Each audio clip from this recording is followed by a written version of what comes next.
Hello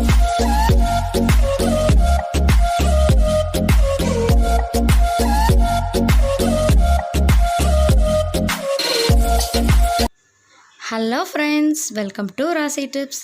எல்லோரும் எப்படி இருக்கீங்க? நல்லா இருக்கீங்களா? இன்றைக்கி நம்ம சேனலில் சூப்பரான ஒரு ரெசிபி தான் பார்க்க போகிறோம். பாசிப்பருப்பு வச்சு பாசிப்பருப்பு சாம்பார் எப்படி வைக்கிறதுங்கிறத பார்க்கலாம். அதுக்கு முன்னாடி நீங்கள் இன்னும் நம்ம ராசி டிப்ஸ் சேனலை சப்ஸ்கிரைப் பண்ணாமல் இருந்தீங்கன்னா சப்ஸ்கிரைப் பண்ணிட்டு பக்கத்தில் இருக்க பெல் ஐக்கானை மறக்காமல் கிளிக் பண்ணிடுங்க. அப்போ தான் தினம் நான் அப்டேட் பண்ணக்கூடிய வீடியோஸ் உங்களுக்கு உடனுக்குடன் நோட்டிஃபிகேஷன் வரும்.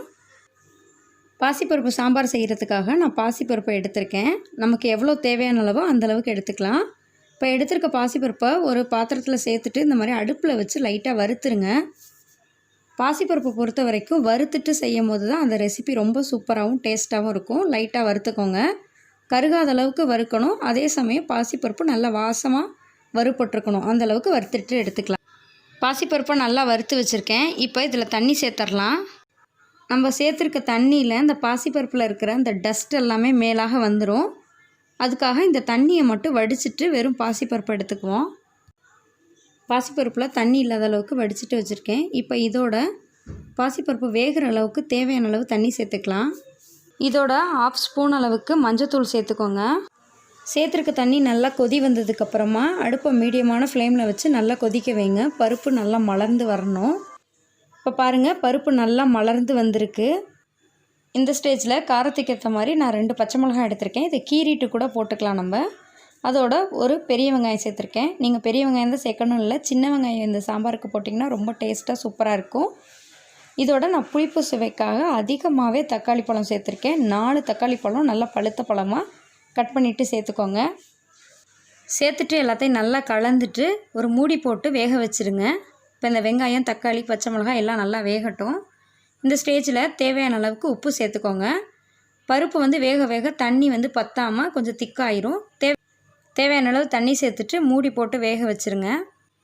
இப்போ பருப்பெல்லாம் நல்லா வெந்துருச்சு. இந்த ஸ்டேஜில் நம்ம முட்டை உடச்சி ஊற்ற போகிறோம். முட்டை எப்போதுமே உடச்சி ஊற்றுறதுக்கு முன்னாடி இந்த மாதிரி ஒரு பவுலில் சேர்த்துட்டு முட்டை நல்லா இருக்கான்னு செக் பண்ணிவிட்டு அதுக்கப்புறமா உடச்சி ஊற்றிக்கலாம் நம்ம. இப்போ இதே மாதிரி நம்ம தேவையான அளவுக்கு முட்டை சேர்த்துக்கோங்க. நம்ம சேர்த்துருக்க முட்டை நல்லா வேகட்டும். வேகிறதுக்கு இடையில் நம்ம ஒரு தாளிப்பு மட்டும் ரெடி பண்ணிடலாம். நார்மலான சமையல் எண்ணெய் சேர்த்து நம்ம தாளிக்கிறத விட தேங்காய் எண்ணெய் சேர்த்து பாசிப்பருப்பு சாம்பாருக்கு தாளித்தோன்னா பாசிப்பருப்பு சாம்பார் மந்துன்னு இல்லாமல் நல்லா சூப்பராக இருக்கும். டேஸ்ட்டும் நல்லாயிருக்கும், வாசமும் நல்லா சூப்பராக இருக்கும். இப்போ நான் ஒரு பேன் ஹீட் பண்ணிவிட்டு அதில் தேவையான அளவு தேங்காய் எண்ணெய் சேர்த்துருக்கேன். தேங்காய் எண்ணெய் காஞ்சதுக்கப்புறமா கொஞ்சம் கடுகு சேர்த்துக்கோங்க. கடுகு நல்லா பொரிஞ்சதுக்கப்புறமா காரத்துக்கு ஏற்ற மாதிரி காஞ்ச மிளகாய் சேர்த்துக்கலாம். அடுத்ததாக 2 கொத்தளவுக்கு கருவேப்பிலை நல்லா பொரியட்டும். இப்போ நான் கொஞ்சம் வெங்காயத்தை கட் பண்ணி வச்சுருக்கேன்.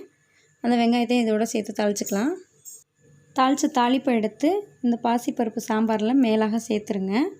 இப்போ அப்படி கொதிச்சிட்ருக்கட்டும். இப்போ முட்டை லைட்டாக தான் வெந்திருக்கு. இப்போ நல்லா முட்டை வெந்ததுக்கப்புறமா அடுப்பை ஆஃப் பண்ணிடலாம். ஃபைனலாக மல்லித்தலை கட் பண்ணி சேர்த்துட்டு சர்வ் பண்ண ஆரம்பிச்சிடலாம். ஃப்ரெண்ட்ஸ், இன்றைக்கி உங்களோட நான் ஷேர் பண்ணிக்கிட்ட இந்த வீடியோ உங்கள் எல்லாருக்கும் ரொம்பவே யூஸ்ஃபுல்லாக இருக்கும்னு நினைக்கிறேன்.